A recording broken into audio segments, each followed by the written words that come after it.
Right now at 10, the woman accused of a poison plot appears in court. This as we go behind the scenes to see how hazmat investigations are performed. And the state Supreme Court rules on an 1849 abortion ban. How lawmakers are reacting to that decision. Plus, honoring a local veteran, the special ceremony reuniting his family with a piece of his service history. It's all coming up on News 3 Now at 10. Good evening. Thanks for joining us. I'm Eric Franke. Sarah is off tonight. We begin with some breaking news from the state capitol. The state budget has passed through the state Senate. It includes a $1.3 billion income tax cut largely targeted at the middle class and $240 million in increases over 2 years for the UW system. The state assembly now still needs to pass the piece of legislation, and they are debating it right now. The governor then would be able to make some changes using his veto powers. He will have 10 days to take action, but they are urging him to sign it tonight once the assembly gives it its approval. Rain moving back into the forecast over the coming days. Chief Meteorologist Alex Harrington now to break down our chances of showers. Alex. Yes, we do have some more shower and storm chances Thursday going into Thursday night. Dry on Friday going into Friday night, so that's good news. We'll show you using Future Track when the shower and thunderstorm activity will move out on Friday, but then a cold front will come on Saturday, bringing good chances for showers and for thunderstorms as we move forth into Saturday afternoon. We'll probably have to bring Sunday's chances up a little bit as well. Radar 3000, well, yes, we had another evening with concerts on the square where we dodged showers and thunderstorms. I said they'd fizzle, and they fizzled here. Future Track not really showing anything much at all here through the rest of the night tonight. We can't rule out a passing shower, but I think those chances are quite low. We do have more storm chances, as I mentioned, going into Thursday afternoon, evening, and overnight. One or two of those storms could be on the strong side, and then we exchange that for the hot and humid stuff. How high those heat index values will get, the feels like factor on Friday, I'll show you coming up in Maine weather. Eric? Right, Alex, thank you. The woman accused in a poisoning plot in Madison, also in Rock County, is being bound over for trial. Andrea Whitaker is charged in Dane County with 2 counts of attempted first-degree intentional homicide as party to a crime and also harboring or aiding a felon. She faces more charges in Rock County. A preliminary hearing in Whitaker's Dane County case was set for this afternoon. However, her attorneys waived the hearing, and Whitaker now will face trial. A date for arraignment has yet to be set. The case started with hazmat situations across the Madison area. 2 weeks ago, you'll recall, law enforcement searching Whitaker's boyfriend and alleged co-conspirator Paul Van Dyne's home. That was on Spooner Street, and also his home on Skyline Drive. They were also investigating Whitaker's home on Schrader Road on the west side. Our Ellie LaLiberte has been following the case for us. Today, she spoke to the Madison Fire Department's hazmat team about how this response was rare. Madison's hazmat team averages 1 to 2 calls a month, but in mid-June, crews spent 3 days at 3 different sites. The call from a couple of weeks ago is something rare. Rare. That's what Lieutenant Zach Hake makes of this scene spread across Madison. It's something that you normally see on the news. Hake is with the Madison Hazmat Unit, one of the teams that responded to what prosecutors are calling a poison plot. According to court records, Paul Van Dyne and Andrea Whitaker used chemicals like cyanide, thallium, hydrogen sulfide, and Abrin to try to kill women in Dane and Rock counties. Chemicals the hazmat team has to handle. We've got monitors that will monitor the air. We've also got pH papers and strips that will measure water. And then we've actually got monitors that we can put our powders onto that will tell us what's in those powders. During the call, 7 DCI agents were sent to the hospital after dealing with the substances from the investigation. And makeshift showers were set up in the street for emergency decontamination. And that's something we set up before a team even goes in. Hospitals don't want us showing up with people that are contaminated with anything on them. We don't want to contaminate the back of the ambulances. Hake says part of the job is preparing for the unknown. We've always got to be ready because you're never sure when that call is going to come in. Reporting in Madison, Ellie LaLiberte, News 3 Now. Ellie, thank you. Madison is a Type 2 hazmat team, and that means they can deal with chemicals but not hazardous biological materials. The Madison Children's Museum is the latest nonprofit to be impacted by losing federal funding. The organization says it lost 5 to 10% of its operational budget from 2 of its biggest federal grants, and that's led to 13 staff members being cut. The museum's director says the biggest difference that parents will notice is fewer events hosted by the museum and fewer staff members around while kids are at play. And so we're going to have to change up some of the things we do. We will still have staff available, but some of the things that will be different is we'll have reduced programming. The museum says it should be fine this fiscal year and that no matter what, they're making their core programs a priority. Today's decision brings clarity about what the state of the law in Wisconsin is, and that is that there is no broad, sweeping criminal abortion ban that dates back to the 19th century. That is Wisconsin Attorney General Josh Kaul praising today's state Supreme Court ruling as an act of clarity. The ruling siding with Kaul and establishing which abortion laws take precedence in the state after the overturn of Roe v. Wade. Advocates on both sides of the issue are now responding. And as our Maddie Heimsch reports, the future of abortion in the state still isn't entirely clear. The court's decision in the Kaul versus Urmanski case means the state won't enforce that nearly full abortion ban. It was really important for the Wisconsin Supreme Court to affirm that. We were disappointed with the decision in the Kaul case. But the subsequent dropping of the Planned Parenthood case means the court did not cement abortion as a constitutional right. That was something that Planned Parenthood of Wisconsin was trying to advance. We're really thankful that we will not have a constitutional right to abortion. Advocates on both sides feeling like they took one step forward and one step back. Michelle Velasquez with Planned Parenthood Wisconsin says the organization has been providing abortions in the state since the Dane County Court ruling in September of 2023. The sort of post-Dobbs landscape is a patchwork of laws and availability of abortion care, and that's just part of the larger attack on healthcare access. But today's Supreme Court decision is still a breakthrough. It is sort of the completion of our work to restore access to abortion in Wisconsin. Daniel Degner with pro-life organization Wisconsin Family Action says the rulings are politically motivated. We've seen that this court has been very overly partisan. Today's decisions just steps in a years-long battle over abortion law in the state. A battle both say isn't over. We will continue to encourage legislators to do whatever it takes to make sure we can have laws that protect life. This really is a milestone, but it's certainly not the end. The court's dismissal of the Planned Parenthood case leaves the door open for lawmakers to challenge abortion rights in the state moving forward. Maddie, thank you. Workers at Mercy Health East Clinic in Janesville are now on strike. Many UAW Local 95 members gathering, holding signs outside the facility today, and they include clerical workers, coders, and nurses. Union leadership says it wants an increase in pay due to the continued rise of inflation. Negotiations broke down between the two parties, resulting in the strike. One of the answers they gave us as to why they don't want to give us the details of the financials is that it's not that we can't afford your raises, it's that we don't see it makes business sense. And that's like a punch in the gut. That hurt all of us. Mercy Health said it will implement a strategic plan to continue providing care to patients during the strike. The union says it doesn't know how long the work stoppage will last. Today, Microsoft announced plans to lay off roughly 9,000 employees. Affected departments include sales and the Xbox Games division, with Bloomberg reporting that Middleton's Call of Duty, co-developer Raven Software, has been impacted here. There's no word yet on how many employees at Raven have been let go. This is the company's third round of job cuts in recent months and its biggest purge since 2023. In an email sent to all Microsoft gaming employees, CEO Phil Spencer said the cuts would position the video games business for enduring success. Quote, "Our platform, hardware, and game roadmap have never looked stronger. The success we're seeing currently is based on tough decisions we've made previously. We must make choices now for continued success in future years," end quote. Governor Tony Evers signed a pair of bipartisan bills to bolster nuclear power in Wisconsin. Now, one bill orders a $2 million study to find the best location for a nuclear fusion power plant in the state. The other creates a new board to advance nuclear power and fusion technology in the state and also host a summit in 2028. Lawmakers who advocated for the measures hope to make Wisconsin the Silicon Valley for nuclear power development. Today, a special ceremony in Madison reunited a piece of history with the family of a World War II veteran. Several years ago, filmmaker Robert Cornuke was on the island of Tinjan when he found a United States Marine Corps knife in the rib cage of a Japanese soldier's skeleton. After several years of research, he determined the knife belonged to Leroy Ziarnik. Ziarnik enlisted in the Marines when he was just 17 and fought on several islands in the Pacific, including Iwo Jima. And today, Cornuke turned the knife over to the Ziarnik family and the Wisconsin Veterans History Museum.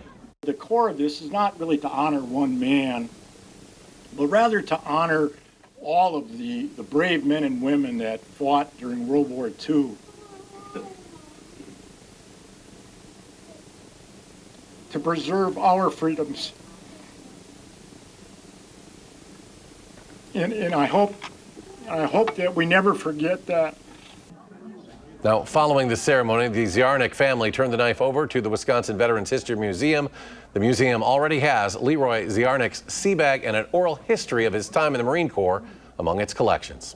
Well, do you think your business is the best place to work? Now you can let everyone know. Madison Magazine is launching the Best Places to Work program. This is a yearly nomination and staff survey that provides local employers the opportunity to learn more about the engagement and satisfaction of their employees and honor those who deliver an outstanding work experience. Nominations for 2026's Best Places to Work are open now through August 22nd. Best Places to Work winners will be celebrated along with our Best of Madison Business Award winners at Madison Magazine's Best of Business annual luncheon, and that'll be held in February. Still to come at 10, a verdict is delivered in the trial against Sean Diddy Combs, and House Republicans work to pass President Trump's budget bill. Why it may not pass by July 4th. Stay with us.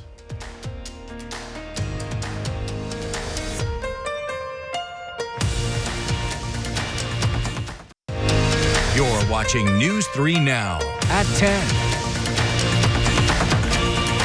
The jury reached a verdict in Sean Diddy Combs' sex trafficking trial. He has been cleared of the most serious charges. The hip-hop mogul was found not guilty of racketeering, conspiracy, and sex trafficking. He was found guilty of arranging transportation to engage in prostitution. The verdict is seen as a big win for the defense, who argued his sex acts during drug-fueled parties were consensual, but even his conviction on the prostitution charge could bring up to a decade behind bars. This sentencing is really up in the air. He has no prior offenses, which puts him in the lowest category for calculating those guidelines. Combs has already served 9 months behind bars since his arrest last September. And the suspect in the murders of 4 University of Idaho students in 2022 has admitted his guilt. Brian Koberger entered guilty pleas on all charges, including 4 counts of murder. The plea agreement takes the chance of the death penalty off the table. Koberger will face life sentences for each of the 4 murders without the possibility of parole or any appeals. House Republicans have some work to do to win over support for President Trump's budget bill. Some lawmakers say the changes made to the bill in the Senate make it hard for them to vote for the legislation now. Erica Brown has more details from Capitol Hill. The House is taking up President Trump's One Big Beautiful Bill Act, while Republican leaders work to wrangle support for the legislation. We've had lots of great conversations. I've met with individuals and groups all day long, as has the president, who's fully engaged as well, trying to convince everybody this is the very best product that we can produce. President Trump met with hardline conservatives and moderate Republicans at the White House Wednesday in an attempt to win them over. Oklahoma Congresswoman Stephanie Bice posted her reaction to the meeting on social media. I think we're going to get it done, although it's going to take a little bit of time today. Absolutely. We're headed back to the House now. We'll see how the day progresses, but hopefully we can get this wrapped up by the end of the day. The House passed its version of the budget bill back in May with only 1 vote to spare. The Senate changes increase government spending and cuts to Medicaid, creating new hurdles for it to pass the House this time. There's some that still are holding out for something different, but at the end of the day, they know this is probably as good as we're going to get, and it's a really good bill. With every Democrat voting to oppose the bill, Republicans can only afford to lose 3 votes if all members are present and voting. All we need are 4 House Republicans to join us in defense of their constituents who will suffer mightily from this bill. Republican leaders want the bill sent to the president's desk by July 4th. Erica Brown, CBS News, Capitol Hill. The Trump administration asked the U.S. Supreme Court to permit the firing of certain members of the Consumer Product Safety Commission. President Trump dismissed 3 CPSC board members in May, but a federal district court ordered their reinstatement last month. In court filings, the Trump administration urged the high court to issue an immediate administrative stay. That would allow the president to keep those members off the board while the case plays out. 20 states are suing the Trump administration for sharing health data with the Department of Homeland Security. The data transfer happened last month. States routinely share details about Medicaid enrollees with the Centers for Medicare and Medicaid Services, but it is supposed to remain confidential. The suit asks the court to stop HHS from sharing Medicaid data with any other federal agencies. It also wants all copies of sensitive information in DHS hands to be destroyed.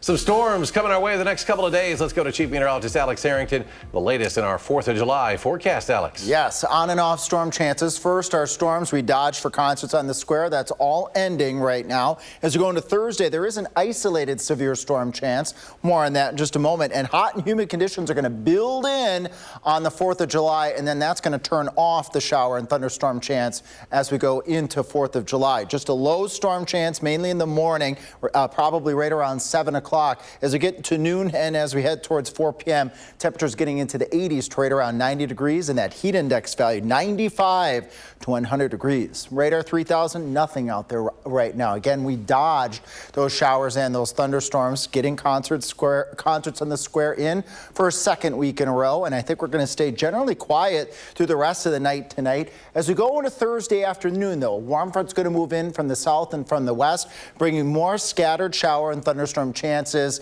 and these showers and storms may dwindle overnight Thursday with a leftover storm or two as we go into Friday morning, and then that's when the heat and humidity are really going to turn on as we go on later into Friday, and that important time right around 9:30, right at dusk, when folks are going to be doing the firework festivities. It's looking clear to partly cloudy, a bit on the breezy side, and muggy as well. Then that cold front comes in as we go Saturday into Saturday night, heading into Sunday with good chances for showers and for thunderstorms both Saturday night, and then some redevelopment as we go into Sunday afternoon.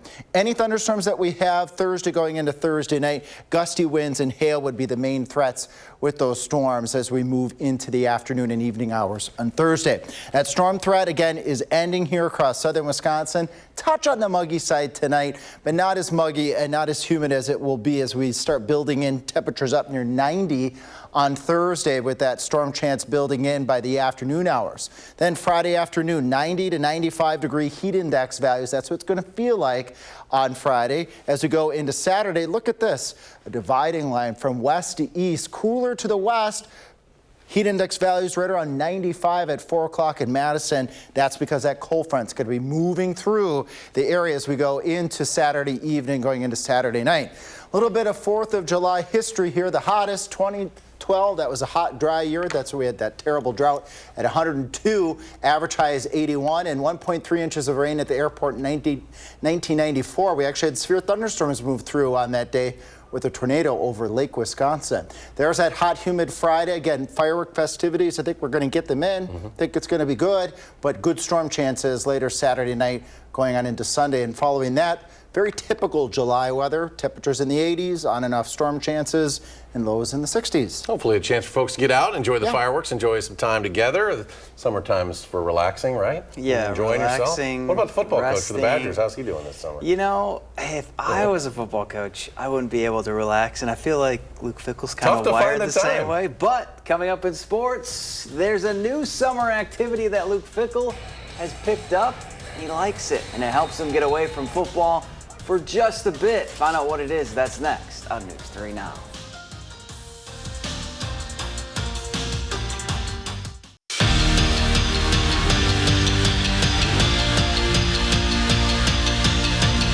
Safe to say the Brewers have the Mets number when the two meet in the regular season. In the last 14 games between the two, the Crew have won 12, and that trend continued this afternoon. Game 1 of the Twin Bill couldn't have gotten off to a better start. Second pitch of the game, and Sal Frelick sends a solo shot to right, and just like that, it's 1-0 Brew Crew. 6th inning now, tied at 2, bases loaded for Joey Ortiz, and everybody is coming home. The grand slam puts the Crew up for good. They hit 3 home runs in this one and take game 1 7-2, but they'd lose game 2 7-3. It's hard to beat summers in Madison. The Terrace, the Farmers Market, the lakes, you know what I'm talking about, right? But as a football coach, there's not a lot of time to relax and get away from the job. Well, Luke Fickell will be the first to admit during his first 2 summers in town, he was just trying to get the lay of the land. This year, though, he's stepped up his game and has fallen in love with lake life. I've learned a little bit more about the lakes and found a way to get some jet skis and found some lake time. And I'm realizing, not growing up that way, that is one of my ways of kind of relaxing and getting away a little bit. Golf can be frustrating, but the jet ski, I can never mess up. Well, Athlon Sports released their preseason all Big Ten teams for the upcoming season, and Riley Mollman landed on the conference's all first-team list. The senior tackle has been a mainstay on the Badger offensive line the past couple seasons and was named one of the league's highest-graded returning tackles by Pro Football Focus. On the ice, former Badger Keandre Miller has signed an 8-year deal with the Carolina Hurricanes worth an average of $7.5 million per season. Miller spent the last 5 years in New York, where he scored 36 goals and tallied 132 points as a Ranger. And since it is John Deere Classic Week on the PGA Tour, it's always fun to take a look back at the runs Steve Stricker had at TPC Deere Run. The Edgerton native is the only player in the history of the tournament to win it 3 straight years. He'll be forever remembered as a JDC legend at the tournament Zach Johnson calls his 5th major. And that's it for sports. Alex is back with one last look at your forecast after the break. Tonight with Stephen Colbert. The Late Show. That's entertainment. CBS Weeknights. 2 Wisconsin men are on a bucket list adventure that has been decades in the making. Troy Knutson and Aaron Jacobus are paddling the full length of the Mississippi River. Their journey started nearly a month ago at the river's headwaters up in Lake Itasca, Minnesota, and now they're headed for the Gulf. They've braved some heavy winds, rough waters, even a few storms. But they say the people they've met along the way have made the trip worth it. It's not clear how long that journey will take. It's going to take their own sweet time getting there. And you can follow along on the Mississippi River Paddlers Facebook group. Bring your sunscreen and pack some water if you're going down along the Mississippi. It's going to be a hot stretch coming. Hot stretch for much of the country, including our area. Starting tomorrow, highs up near 90 degrees. Heat index values getting into the lower 90s. Some thunderstorms developing in the afternoon, more likely in the evening and the overnight hours as a warm front moves through the area. Can't rule out some gusty winds and some hail with a couple of those storms. Those storms should turn off as we go on into the 4th of July Friday, with temperatures climbing up into the low 90s. The heat index value 95. Eric, you said grab some water, hydrate for sure on the 4th of July. Another hot day on Saturday, but then a cold front will break that. And then next week, typical July weather. And bring the bug spray to the fireworks shows. They were bad tonight, I'll tell you. All right, thanks for watching us, folks. Stephen Colbert next. And of course, you can always find us streaming 24/7 at Channel 3000+.